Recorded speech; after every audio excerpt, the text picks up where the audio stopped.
Ladies and gentlemen, welcome back to Crime and Entertainment. Now, we have here a very special guest. We were supposed to have her on last week. I caught the flu. We had to reschedule. She was gracious enough to reschedule and come back on. Please welcome Kennedy Rose. Kennedy, how are you? Oh, I'm doing great. How are you? I am good. Now, listen, I seen you on Jasmine St. Clair's podcast, Crazy Train. Now, Jasmine's actually been on this show before in the past. She's a great guest. And I listened to her show as well. How long have you known Jasmine? Honestly, I've never met her. She reached out to me, I believe, through seeing me on a post from Misha Montana. Yep. And she saw that I rode, so she wanted to talk motorcycles. And honestly, I think that was like my first interview ever. So it was so awkward. But Well, I got this. I was looking for other interviews that you had done, and I couldn't find a whole lot. And I'm just like, because that's how I like, one, I'm a welder. So, like, throughout the day, whoever I'm interviewing, I'll pull up past interviews that they've done just to kind of get a feel. And Yeah. I try to ask different questions. So it's not always the same thing. And I was just like, God, I can't find a lot of shit on her. I don't know if she's got another name or something, but there's not a lot of stuff out there. I actually used to host my own podcast years ago, but I'm not going to tell you about it because it's deep in the abyss now. Oh, okay. All right. Sometimes that's I where they suck can at stay. answering questions on the spot, so I'll do my best. All right. So obviously, if any of our listeners hasn't picked up on it yet, Jasmine St. Clair, former adult film star, you are in the adult film business. Now, before we got into that, tell us a little bit about you, where you grew up, what part of the area did you grow up in? I know you're in Canada now, right? Did you grow up in Canada? Yeah, yeah, born and raised. Born and raised. So are you a big hockey fan? Honestly, I pretend to like sports because of my job, but I've been to one hockey game in my life. It was actually super fun because you get to drink beers and yell at things, but I didn't know what was going on. Yeah, I mean, drinking beer and yelling at things, those are two things that anybody can have fun doing. Not like coming up for me, like hockey, I was a big wrestling mark coming up, and Jasmine does a lot of stuff with wrestling as well. But you always heard about the Canadian wrestlers and how good technical wrestlers they were, like the Hearts. I think that's a big deal up there, like Stu Hart and those guys. Would it, Mhm. what were you into coming up? What was sort of like stuff did you watch on TV coming up? Mm, man, I've always been like a big thriller and like horror fan. So I honestly did not watch like much for sports. Like my stepdad like introduced me to Evil Dead 2 when I was like probably 8 and I loved it. And Oh then yeah. yeah, South Park, stuff like that, like dry humor. Now I seen on your Instagram, and we'll put a handle, your Instagram handle in our show notes for people to go follow you over there. You just took a look at Terrifier too. I did. What did you think of that? Because my son, who's 13, took me to the theaters to see it. Now I had seen the first one. I think it was on Netflix, and I was kind of like in and out of the room, and I think one of the kills where he like literally sawed the girl in half. I sat down and watched it, and I was just like, "What the hell is this?" And this is definitely a different clown other than Pennywise. And then he's like, Terrifier 2's coming out, and I was just like, I don't know if that meant I was getting old. I enjoyed it, but I was just like, "Wow, this is a lot. It's a lot." Honestly, like Terrifier, the first one is like one of my top two favorite horror movies. And I actually DM'd Damien Leone this story because I think it's great. So I've been a stripper for years, and in one of the old clubs I worked in, we had a VIP room that had a TV that you could watch Netflix in. And this room was like $800 an hour. Wow. So I would get customers to buy that room and thinking that they're going to get like a sexy dance. And I'm like, hold on, I got to put Netflix on. And I would put Terrifier on and make them watch it with me. And I wouldn't even dance. I'd just sit there naked and be like, no, you got to see this part. Oh, Jesus. That's The crazy. second one did not disappoint. honestly, it was like the audience reactions too was like one of the best parts. Like this one guy just kept yelling, yeah, every time something happened. And then someone across the theater was like, shut up. And everyone applauded. And it was great. Yeah, that's like a big part of the experience because we went on opening night actually, so that can be hit or miss. And when I say opening night, I mean Thursday. They actually had a Thursday release because typically movies come out on Friday, but at least where I'm at, they'll do kind of like a early release Thursday night. So we went Thursday night, and there was a good bit of people in there, especially for this to be a lower budget horror movie. Like Damien made that movie for little or nothing. What was I think it was like 200 grand or 250 grand, something like that. And now it's up over, I think the last time I checked, it's over 5 million. So it's, definitely made its money. You know, you're a huge fan of the horror movie and genre in general? Yeah, I love horror. So that wasn't too much for you. All the stuff in there, that wasn't too much for you. Not at all. No. Not at I, all. I I love feel horror. like going into that, you got to expect what you got. Like I expected that, and he delivered beyond my expectations. I'll give him that much. But I expected that, and I think anybody going into that expecting anything different, then you really had no business going in there at all. Like if you That come out of there bedroom offended. scene. The bedroom scene was fantastic. That was my favorite. Yeah. And then when he fucking goes and he opens the door with her head and it's hollowed out full of candy, and the kid's like, this is all sticky. I was like, oh, I looked at my son and he looks back at me. He's smiling. I'm just like, what the hell? You got me in here watching, man. It was funny. Yeah, it was good. So, at what age did you decide that this was an industry you wanted to get in? And it was stripping first? That's usually Yeah, the steps, stripping first, and then others kind of come later. Other things come later. yeah. So I think I was like 20 and like I had done so many different jobs because I grew up in a smaller town where like oil field was a big thing. So I waitressed, I worked at bars, and then I started in the oil field industry just doing like administration. Then I moved to the city and I transferred to the same company doing like parts driving. And then I went into construction, and I'm pretty sure I hold the record for most drug tested on site. Always passed, but I was so bad at it. Like like I ran over a truck with my machine like bad. So I decided that construction wasn't for me. And then I was on like Kijiji of all places. And there was like the strip club advertising that they were looking for VIP girls. And I was like, you know what? I'm just going to try this out. Cause like I always wanted to be a stripper since I was like 16. I don't know why. And yeah, so I tried it out, made really good money my first night. And I was like, this is my thing. The money that girls can make, especially when you're into it. Like I've got this thing to where I want to visit a strip club in every state. And so I'm like almost halfway there. There's a lot of places I haven't visited yet, but every place that I have visited, I've usually visited strip clubs. And you can tell right off the bat, like what girls are comfortable doing that. And then the girls that, either A, wish they were somewhere else, or B, it's just not, they're just not feeling it or whatever. But the ones that are comfortable make you have a good time. They make you want to spend money. Even if you go in there with the intent of, all right, I'm only spending, $100 and I'm leaving, because every guy always says like, oh, I got a limit, but the right girl will wear an ATM the fuck out. Your And mortgage payment, your child's college fund later. You're like, oh my yeah, God. yeah, before you, and willingly, most times willingly. Oh yeah. Yeah. What's like the most you ever made in one night stripping? $8,000. Holy shit.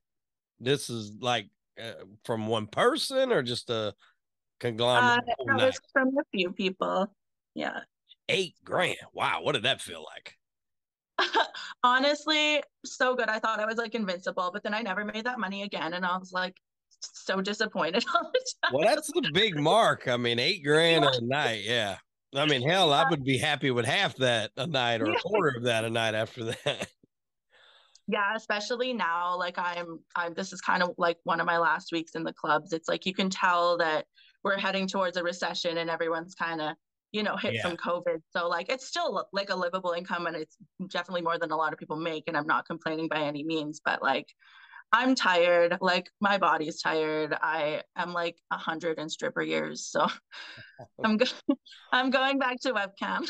Well, that's something that I think people don't appreciate is like the physical shape that you girls have to be into to do that and to work that pole. I mean, they have pole dancing classes now, even for people that aren't, in that type of industry, but the muscle work that it takes, I mean, you have to work out and or you should, most of them should, I would think, to be able to Yeah. do that. It takes a lot of work to do that.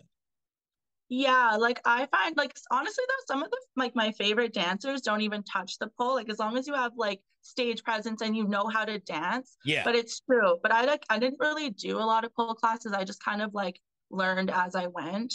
Mm-hmm.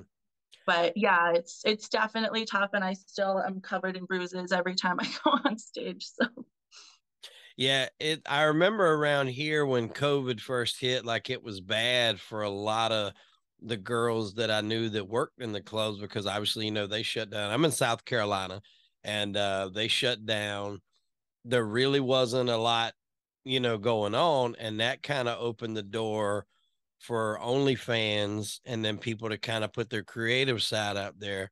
You have an OnlyFans as well, right? I do, yeah. Okay, so you say that like you don't keep up with it very often, or it's not your priority, or what's? Yeah, like so the thing with OnlyFans is like I found it honestly to just be kind of too much work if I'm being honest. Like especially when I was doing cam full time, the last thing I wanted to do when I wasn't doing cam was like more of that. Right. So I kind of like it slowed down a lot, but now that I'm like getting into like, the professional adult industry and whatnot, the more I do that and like going back into cam, I'm definitely gonna like start it up again because like I'm stupid not to. It's a great source of income if I just am not a lazy shit. So yeah, like right now it's like kind of whatever. Like I don't want to be like everyone go to my OnlyFans because it's great. As I'm talking. I mean, there's stuff on there, but Yeah, yeah. Well, I yeah. mean, it's just like anything else, to keep the subscribers there. I'm sure it takes work and constant content, and a lot of the guys get, I think, if they want those private messages or whatever, it makes it a little bit more personable, even though Mhm. it's through the computer or whatever. And I mean, I know girls that made a lot of money at that, and it forced people to become creative, and I feel like that's something that the adult industry has always done. They've had to Mhm. combat obviously piracy and websites from earlier in the day that would put up a lot of stuff for free. So you know Mhm. it's something that's always battled. I seen a meme the other day, and it's like I feel old now because I remember when porn cost money and water was free. Now that's the other way around. Now the porn's free and the water costs $4 or $5. But in the heyday, you had the websites you could go to, but then it was only like VHS. And then, things started coming to DVD, and then you had sites like Pornhub and stuff like that. Um, I a benefit of being able to interview porn stars is I tell my wife, I'm like, look, I got this girl coming on the show, so we'll look up some of her work because we've had Sin Sage on the show, we've had Sally Mullins, obviously, we spoke Jasmine St. Clair. I couldn't find a lot on you there either. Is everything like on an exclusive content site? I seen the So, one you roast recently did with I don't even know how to pronounce that guy's name, but M something. Musa Phoenix. Yeah, yeah, yeah, yeah. Yeah. So yeah, I don't have much on my porn. I like deleted all of my old content, like my pre-boob job content, because I was Okay. like, so I was like kind of self-conscious about that. So I got rid of that. I've only like shot, I guess, 3 professional scenes. So on my OnlyFans, I have the full scene with Musa and me, and then I have the full scene with Misha Montana and Lady Lazarus, sorry. And then we filmed another one with Alex Jones and called like the Glam Gons 2. That was super exciting to like see myself on a DVD cover. I was like, oh, I've made Oh it. yeah, I bet. Yeah, so like I said, like the more I shoot, the more I'll be uploading, but I'm like just starting out. Like I'm kind of just restarting everything, Right. kind of like revamping. Well, the boob job you have now looks amazing. I can tell you that. Your Instagram pictures, I mean, they're really, really good. And I was looking at that, I was like, Jesus. I was like, this girl is gorgeous. Now you got me like in my pajamas in my hotel room, pre-shower. So when did the steps from, I guess, stripping lead into possibly going into the adult film industry? How did that transition happen? Um, so I guess um I guess I forgot to add this in, but like before I started dancing, before like a lot of that, I had like something pretty bad happen in my life that caused me to like before I was stripping that and like it caused me to quit my job. So that's how I kind of started camming for a little bit until I got back into like working a regular job. So then once COVID hit and like the clubs shut down, like I had wanted to get out of the clubs for a long time, but I just like I felt myself just working every week and like never saying no to a booking. And I was so burnt out and you could tell I wasn't making money. I was so mean to customers. I was drinking every day. Like it was just hard. So Hmm. once COVID hit, like it was honestly so refreshing. And then I ended up yeah, starting out camming and I ended up just like starting out doing really well. And then I just did that full time and like it's how it How, started. how it rolls. Now, I always find this curious because, like, when you think of obviously guys, when they think, oh, I'd be an adult film star in a minute, but there is a lot of work that goes into producing these scenes. It's not, a romantic encounter that you might, experience with someone. There's a crew standing around, there's lighting, there's a bunch of stuff going around. It's not exactly the most intimate. So, there's a shitload of work that goes into it. Are you still able to enjoy it with everything that comes along with actually making it? Is it still enjoyable? Yeah, honestly, it is. Like it's first of all, the guys are almost like intimidatingly hot. Right. Yeah, you don't But have too yeah, many. You like don't have too many bad looking dudes, I guess, in that industry there. So, because there's not yeah, a ton, you've got a lot more female talent in that industry than you do male talent. So, to be a male staple in that business, I mean, you've got to be able to bring something to the table. yeah, and like I find like lots of stuff that you like I don't know, maybe would like be not scared, but like, especially if you're not in a relationship, like if you're just have, your flings and stuff. If like, a lot of it's super like vanilla or whatever. And like, if you're not super close with that person, like, but Right. there's no point in like bringing stuff up. So like, you get to like do like try different things. And like, obviously, you don't have to do anything that you don't want to do, but like, some, they'll be like, oh, do this. And you're like, fuck yeah. Like, so yeah. So what was like that first thing when I was like, try this, and you were just like, damn, I've been waiting to try that. Well, And my like scene with Misa, like the rough kind of like BDSM stuff, like mhm. that's like Yeah, I finally. seen that where he's hitting you with the whip there. Yeah. Now you have an interesting, I don't know the name of it. I should have looked up the term, so that's on me, but you have an interesting tongue. Yeah. My What? slit tongue. Yeah, oh wow. Okay. So what you got to go and give me a little background on the tongue there and how and why and what that does, and I can only imagine, but give me a little background on that there. So I guess my one of my super close friends in the stripping industry was like super alternative. She had it done, and then there was like another two girls that I knew that had it done. So like it wasn't really that like strange for me to see. And then Mhm. I lived in Mexico for a year. I lived in Puerto Vallarta, and I dated a tattoo artist there, and he had a split tongue. And like I'll just be honest, like his dick was whatever. Had a really small dick, but he had a split tongue, so it just made up for everything. So like it was amazing. So I want to say like probably like a year or two later, I was just like, I always get like bored with my image and stuff. And I was just like, you know what, like fuck it. I'm just gonna do it. Cause and yeah, so I got it done, like the worst experience of my life. I've actually had it done twice and it's Really? fucking horrible, but Does worth it it. grow back And together? just a little bit. It never fully grows back together, but I just wanted it like back further. Okay. And it definitely helps. Like I find like, you know, not a lot of guys date me for my personality.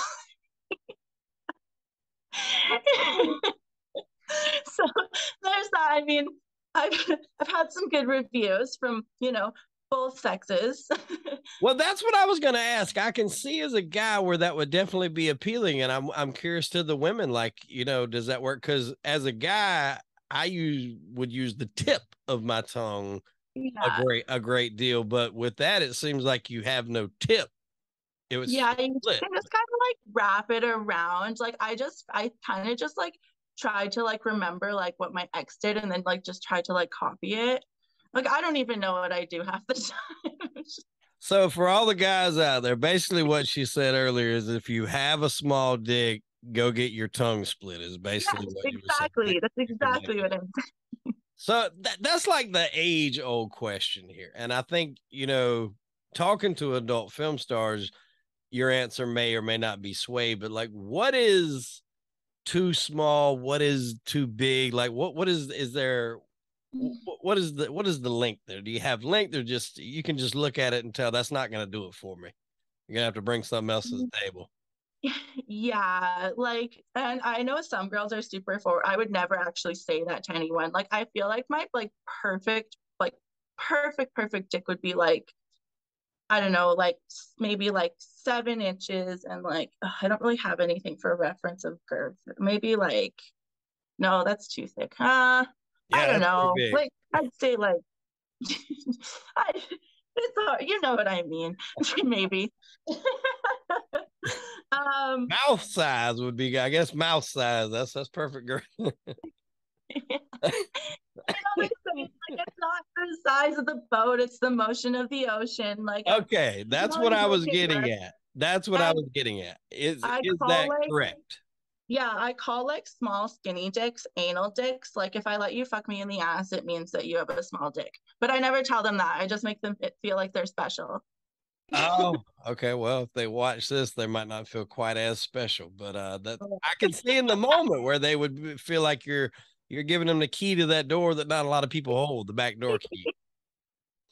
I'm revealing all my secrets. Oh. Yeah. Now, was that something that, took you a while to get into? Because there's some people that I've talked to, that's just like one of their no's. They just, that's a no-no, but Um, I had like before I started like cam and stuff and like the online stuff, I did it like a couple times when I was like drunk, but like with guys with small dicks, it was like a no for me. And then like as I got into cam more, I just like I knew that like that was like a big money maker. And I was yeah, like, you know what? I'm just gonna like figure this out or else I'm missing out on like a lot more right. money. So I just like, you know, slowly got more and more into it. And Just I start mean, out with toys and stuff like that. Just kind of, yeah. yeah, work your way in. Okay, that makes sense. Now, the camming stuff, were you always alone or did you bring in partners? No, I always did it alone. Okay. Yeah. Now, have you ever done it with partners with Cam?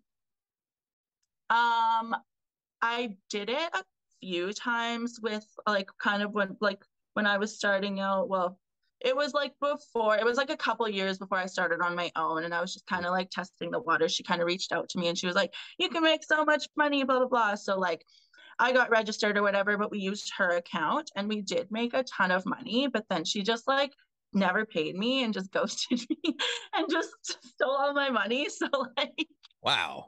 Yeah. yeah, so I I hate had it. kind of that Yeah. taste in my mouth. Yeah, literally hate it when that shit happens. Now, and it's weird because some of the people that I've talked to, like, for instance, I think it was Sin Sage, she was strictly women on women. Like she did not, have guy partners on screen. Lately, I think she got married, so she's done some scenes with her husband, and she said they floated the idea of bringing in another guy, but it's just more going to be timing and comfortability level and things like that. Um, it doesn't matter really to you the partner, right? I mean, if they're hot and they're fucking down, let's have fun. Yeah. Like my neighbor across the street, we had a spicy affair for a while, and like every time he got drunk, he would bring up like wanting to like do cat with me, but then like he was in the army, so he had to like hide his face or whatever. Yeah. Um, I don't know though. He was, I was like, no, like he had a horrible personality. So I was like, I don't want to share my income with you. Beautiful penis though. Beautiful penis. Good But cock, horrible personality. yeah. You gotta get both. That's the thing there. You gotta Yeah. get both. I'm like, what's that? I don't know. I can't think of the term right now. Oh. Um, as far as like working with women, like what's your favorite thing about working with women? Because that's one thing, especially, in strip clubs. When I go in there, I've went into a lot of them with my wife before, and you can tell like when a hot woman walks into a strip club, the women give that attention. It's not even, obviously the men are focused on the dancers, but the women are like automatically drawn. And it's like they just love to give that woman the attention. And I mean, most of them that I've spoken with are into women in some way. Was that kind of like that for you, or how was that with other women? So like female customer wise, you mean? Yeah. What Um, in that and doing, business wise. oh, yeah, like I mean, business wise, it can go one of two ways. You develop really close bonds with people, you develop fist fights in the change room with people. But um yeah, so it's nice though because like there's lots of girls that you can like team up with and like you'll make so much more money. Like, you have a blonde and a brunette and like Right. I'm super tattooed, my friend isn't, so it's like the best of both worlds. As far as female customers go, obviously you want them to feel welcome, like especially if they're like in a couple, they're with their boyfriends. So like you always want to like pay a lot of attention to them so that they don't like feel, you know, unwelcome. And then you do get the ones that like will spend more money than the men or like force their boyfriends to spend a lot of money, which is amazing. Yeah. Then you get the woo girls that just woo all like in the front row and don't give you any money, just woo. Well, it's one thing that I've seen that other girls in the industry when they travel and they go to clubs, like they spend fucking money. And I think it's because they understand the business. They understand how much of a job it is. I think to some people are like, oh, you get paid to dance. How hard is that? It's hard. And I think other people in the industry respect that. And there was this girl I know, she said she went to one in like North Carolina, and she's like, I went in there and I probably spent like 3 grand, just not even on one particular girl, just showering, just throwing money on the stage, sharing the love. So Um, yeah. did you get a lot of couples that would want to take you backstage when you were stripping? Yeah, like I've done a lot of couples dances and then obviously like you got the ones that want more. I've never done that, but Yeah. it's There, fun. Like, yeah, it's fun for the most part. Like sometimes it can get really awkward. Like, if he starts finger banging her and you're just trying to dance, you're just like, do I need to leave the room? I step yeah, outside, let y'all just handle that. yeah. Now that's and I mean, obviously I've heard stories of, the crazier room. There was that one in Atlanta, the Gold Club. I heard a podcast on that about how crazy that fucking place got, but I can only imagine in Atlanta. I mean, it was like where the ball players went, where the rap stars went, where all the celebrities went. So I can only kind of imagine the things that probably went on in that place. Have you ever heard of Scores in New York? No. So we've had a lot of mob guys on this show, former mob guys. And up there in New York, it was a strip club that was ran. I forgot the guy's name right offhand. It escapes me. But anyways, it wound up being mob controlled by the Gambinos, who was like, under John Gotti, if you've ever heard that name referenced. Um, and it's a really good book. It's free. It's on Audible. So if you're an Audible listener, you can get it free. It's called Scores, and I think there's another title up under it, something strip club, but the actual book is named Scores, and it's a really good book about how they put up all these little ingenious ways to get people in, and they were the ones that was set up where you could come in there and eat and have meals, and one side was more like a restaurant, dining, entertainment establishment. Then you had the girls on the other side. I wish I could have went to that when it was Scores back. It was a little bit before my time. But like, what do you think about clubs that go that extra step and they have like the restaurant part of it and then they have that? Do you think keep a strip club, or do you like the fact that you kind of have your all in one? So I've only worked at a couple of clubs that like serve food. Like there was one, it burnt down, but like used to like have like I think Chinese food, and it was like I don't know, it was whatever. But so actually the one that had the cheat like the room with the Netflix in it or whatever, it used to be open like from it was open during the day from like noon to 2 a.m., 3 a.m. or whatever. And they had a Vietnamese restaurant right beside, and the owner owned the whole building. So like you could get the Vietnamese food in the bar. So like customers would be eating like pho watching you. And it was actually really good. So like if you're hanging out with a customer, they'd buy you lunch and you're like, yeah. So Oh, fuck that was yeah. fun. No, that's cool. There was one in Colombia, especially if you went into the back rooms like you were talking to, they would bring in plates of like shrimp and cheese and all kinds of little snack foods or whatever. The amenities that could go in the back were crazy. I mean, like what's some of the wildest stuff that they had amenity wise in the VIPs? I mean, obviously say you had Netflix, but like did y'all have like the shower rooms and shit like that? I mean, I know I've seen some that had literal shower rooms. Um, okay, so I believe that that club that I was like, they had a shower on stage. We had to do shower shows on Mondays, Okay. but I believe the owner was thinking about doing a shower room. I don't know if it ever got like completed, but like I don't know where I am, they're pretty strict about the rules here. Like all the clubs are no contact. Like there's no contact in the back room or anything. I would say probably like the TV in the room was probably like the wildest I've seen. And other than that, it's just pretty like Now, are they flat. totally nude where you're at? Yeah. Okay, so they are totally nude. See, that's a weird one here. There's some clubs that are totally nude, and generally the ones that are totally nude, it's a higher cover to get in, but you can bring your own alcohol. Oh. BYOBs. It's weird. You ever heard of Myrtle Beach? Yes. Yeah. So there was this club in Myrtle Beach called Derrieres, which is like one of the more popular ones there. And I remember that was the first strip club I'd ever been to. The night I turned 18, we went to it. And that was like my gift, a lot of my buddies and everything. And we were there that night. And you paid 25 to get in. And this is a long time ago. So 25 to get in, but you could literally bring whatever you wanted, beer or liquor.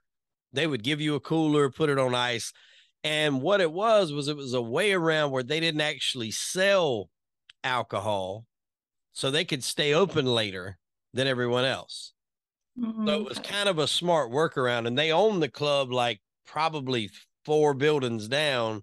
I want to say that one was called the Gold Club or the 2020 Club or something like that. But it was the opposite. It wasn't fully nude, but they did serve alcohol. So it's like if you were at the one that was fully nude at like 2:15, all of a sudden that fucking place got packed because everything else they closed, everybody went there. Yeah. Um, so where I am, a lot of our bars are show based. So the girls actually you get booked on stage and you get paid for your shows, but you have to dance for 18 minutes. You have to have like a full 4-piece costume. Like and costumes can range from like $500 to like $3,000. Like they want like the show. There's a 3-foot barrier, so people can't like actually like Reach out you and know touch you. touch the stage. And then where I am, we actually have like the rest of Canada doesn't have this. It's just Alberta, but we have a loony game because like we have dollar coins, Right. and everyone thinks this is super fucked up. But basically, so we have like promo that we give out, posters and magnets and stuff. So on your last song, you're fully naked, and it's the loony game. So you'll like roll up a poster, and it's almost like a carnival game, and people will throw loonies and try to get it in, and if they do or whatever, then they get your promo. And like a lot of people are like, what the fuck? But I find it's like similar to like dollar bills, whereas like a roll of loonies is $25 or else like $5 bills. I would rather have someone throw $25 at me in loonies than put a $5 bill on stage. Like it adds up. Yeah. Fuck yeah. I would think so. Yeah, and then like our back rooms are unlicensed, so you can't bring alcohol back there. So the back rooms in some clubs do stay open like all night, and that's the same loophole. Like people can't bring booze back there, so they're allowed to stay open. And I think like it's every guy's dream to like go into a strip club and the stripper just be so attracted to him and think he's, I mean, that's kind of the illusion. You make them think they're the greatest thing ever.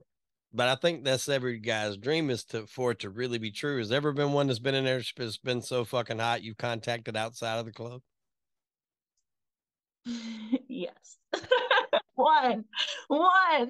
One. Okay. Well, that's not bad. That's not 5 years bad at younger all. than me. That's, Yeah. you were saying, I was thinking it was going to be a higher number than that. I mean, he was like, yes, No, one is it was not fun. terrible. And he was so cute. And he honestly, like, he did spend so much money on me. And like, I don't know, when I talk about it, it sounds like I like went home with him for money, but I didn't. I was like, man, like, you're so hot. Like, I'm gonna fuck you for free. like, like, I just want to have a sleepover with you.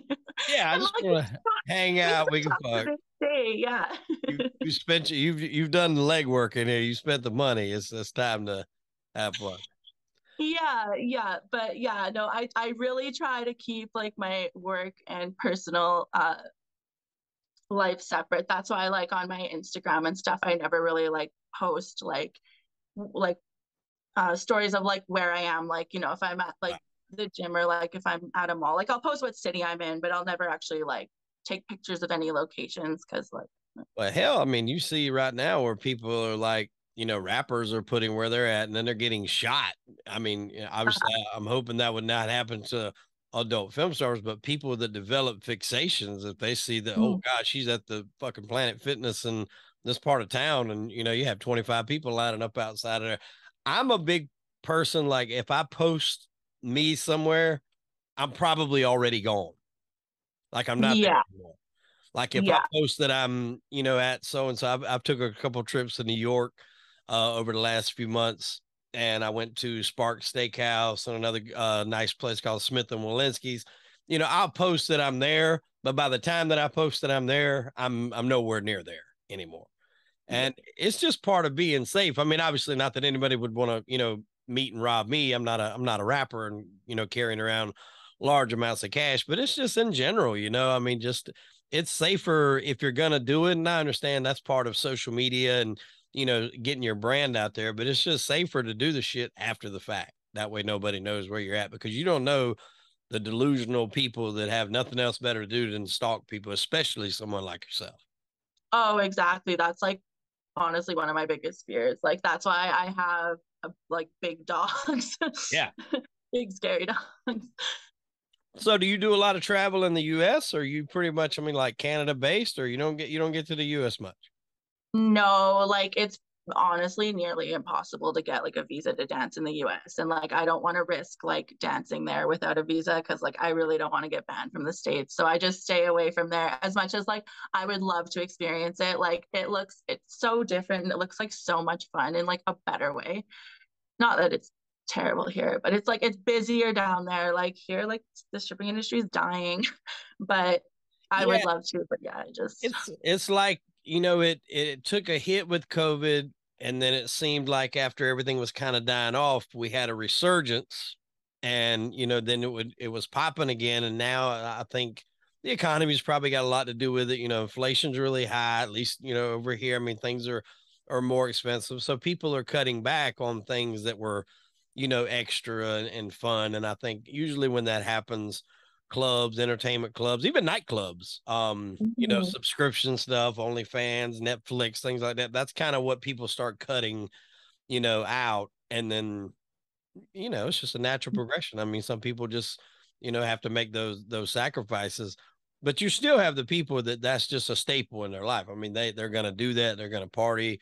They're going to Yeah. go out, but you can tell recessions have a lot to do with, club activity, how much money people spend, and just those situations. I mean, some people can do it for businesses and write it off, so they don't give a fuck how much money they spend. Some Well, people it's coming out of their bank account. exactly. And that's like what like we all say like at the end of the day, like the clubs may have slowed down, but like it only takes one. Like last night there was maybe 20 people in and out of the bar all night, and I still had a guy, me and my friend, who spent over $3,000 on us, just one guy. And the bar was completely dead. But like I said, it only takes one. So it's Yeah. always like a good idea to make sure you talk to everyone in the bar, because like you never know. Yeah, you never know which guy's coming in there and what he's got. And I've heard stories and friends of mine say, it's the guys that don't come in that's looking like they have the money that usually have the money. Mm-hmm. Some people when they come in, you can tell they have money and they probably do, but by and large, the guys that's coming in is looking to spend or more low key. They're quiet. They're off to the side. They're already got it in their mind what they want, what they're going to spend, and they're looking for that one girl to spend it on. So that's one thing when I look going to a club too, is I look at how the dancers and the entertainers treat the customers. Like obviously if 5 or 6 girls go up to a guy and ask him if he wants to dance and his answer is no every time, I can see him not going back. But Yeah. just if they're sitting there quiet, going up to them, talking to them, the conversation, you're gonna nail one. And I mean, like last night, making that kind of money, it makes me feel bad how hard I've worked all week for the little piddly paycheck that I'm gonna Okay, pick up so Friday. to be fair, we obviously don't keep all of that money. Like we have to give a percentage to the club. So like it's not as much as you'd think. Right. Um at all. But like that's just what he spent. But like honestly, like I have days, like I have good days and bad days, and like I am, like I said, getting burnt out again. So like some nights, like I will just sit in the corner and glare at everyone until some guy comes up and asks me what's wrong, and then I'm like, let's go for a dance. And that's my hustle. Well, you've got that look that I can bet is like intimidating for guys because you have the tattoos, then you have the tongue, and I get that would probably like take a lot of guys just like holy shit, just something they haven't probably seen before. I can tell you your look right now. I've never seen a girl with your look in a club here in the United States with everything wrapped up in the one.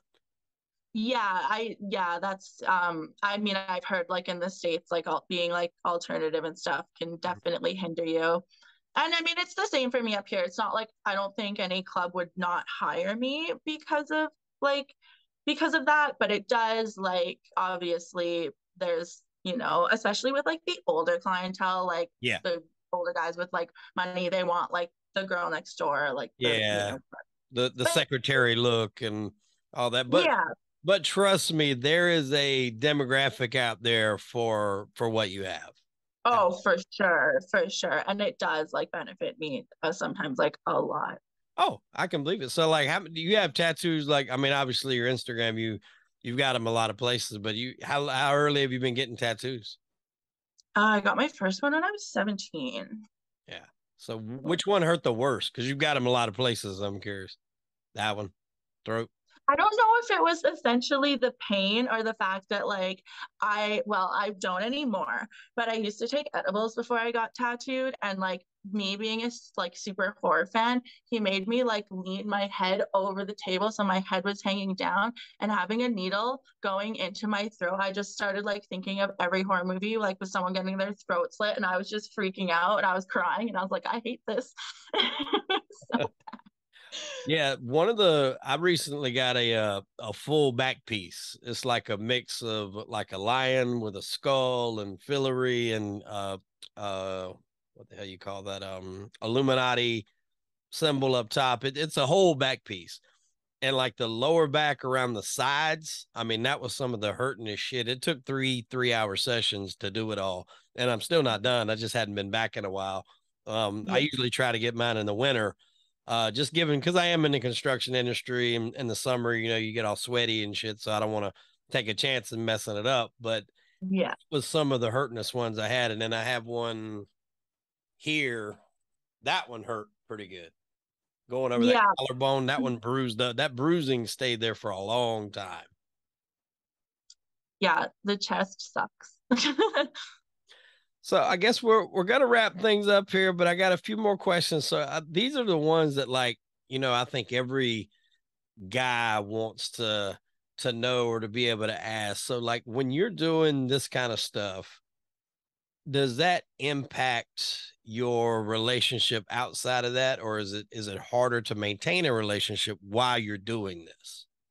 100%. Like it 100%. I've been single for a very long time. And I find when I do get into relationships, like people just don't take me seriously. Like I just find like I'm always like a temporary filler until they find like the girl that like their parents will approve of, the girl like they want to marry. And like whatever, it is what it is. Like I'll always choose my career over a guy, but Right. eventually.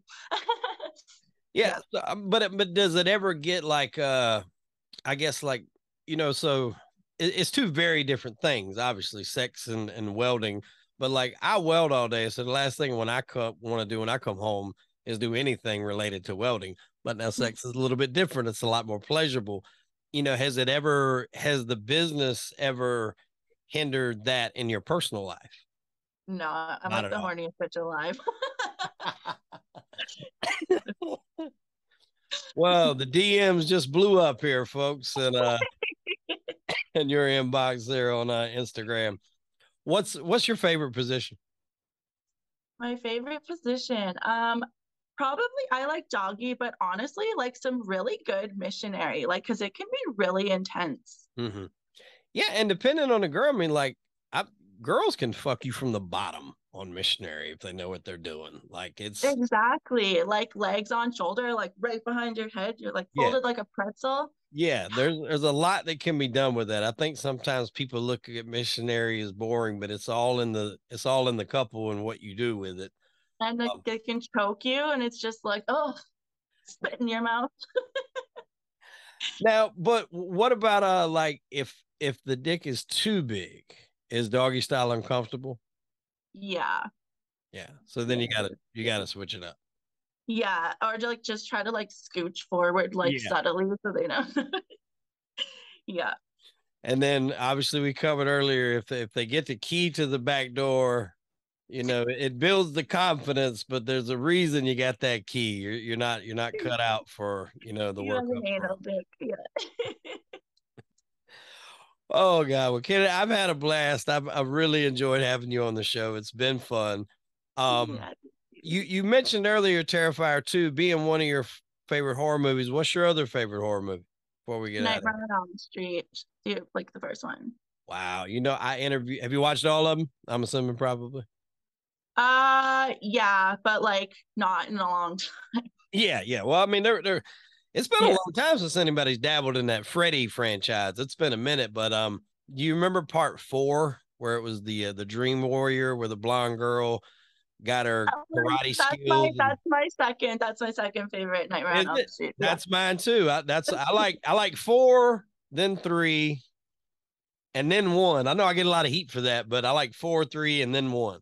That's my favorite. But I actually got a chance to interview Lisa Wilcox, the star of 4 and 5. That was very cool for me. That's amazing. Yeah. Oh God, didn't you get to interview someone that was involved with Terrifier as well? Was that did I hear Dave that? Sheridan. Dave Sheridan. He Nice. played well, he's been in a shitload of stuff, but he was Doofy on the first scary movie. I saw that. That's awesome. Like my goal is to be like, I guess I'll settle for the first girl that dies, but the second girl that dies in one of the Terrifier movies. Yeah. Well, Just in case. he's doing a movie, him and Felissa Rose. Mm, She done the Sleepaway Camp series from like the early 80s. That was her, oh yeah. Felissa Rose, and she still does a lot of work with horror movies now. They're doing a shoot for a movie. I think it's New Fear's Eve. It's a play on New Year's Eve, but it's New Fear's Eve. And it's being funded by Indiegogo. So depending on the donations you make, you get different things, be it, a DVD copy or a signed movie poster. But for a certain amount, and it's not that expensive. And I'm really thinking about doing it. I think it was for 500. You can be killed in the movie on screen for Fuck yeah. 500. Yeah. I mean, like that's worth it to me for $500 to be in a movie and killed on screen for sure. I can show my customers that now. Yeah. Yeah. It's like, hey, check out this movie right here. Come, look what happens to me here. Yeah. Uh, Yeah, but no, the Terrifiers is, I know they're making a third, and I think he said he's got something to do with the third. And then Damon Leone, I think, has a movie coming out called Stream or Scream. It's his next one he's got coming out, and Dave Sheridan's in that one too.